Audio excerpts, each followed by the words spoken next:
प्रेमात नेहमीच असं का होतं? हा प्रश्न अजूनही अनुत्तरितच राहतो. प्रेमात नेहमी असं का होतं हा प्रश्न अजूनही अनुत्तरितच राहतो. जिथे मुलगा मनाने खूप चांगला असतो तिथं मुलीचं मन त्याला समजून घेत नाही. तो देतो सगळं, वेळ, विश्वास, स्वप्न, स्वतःला विसरून तिचं जगतो. तो देतो सगळं, वेळ, विश्वास, स्वप्न, स्वतःला विसरून तिचं जगतो.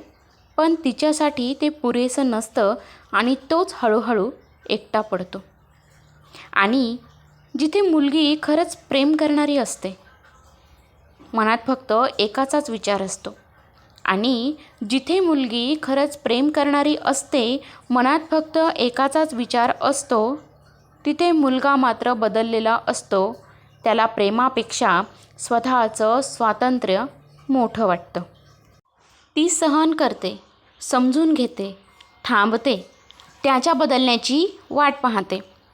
ती सहन करते, समजून घेते, थांबते, त्याच्या बदलण्याची वाट पाहते. पण तो मात्र निघून जातो आणि तिच्या शांत प्रेमाला नशिबात जखम देतो. असं नाही की कोणी वाईट असतं, फक्त वेळ आणि माणसं जुळत नाहीत. असं नाही की कोणी वाईट असतं, फक्त वेळ आणि माणसं जुळत नाहीत. चांगुलपण एकाच वेळी दोघांत नसतं, म्हणूनच प्रेम अपूर्णच राहून जातं. कदाचित नशीब असंच लिहिलेलं असतं, एक चांगला आणि दुसरा तयार नसलेला आणि प्रेम. कदाचित नशीब असंच लिहिलेलं असतं, एक चांगला, दुसरा तयार नसलेला आणि प्रेम.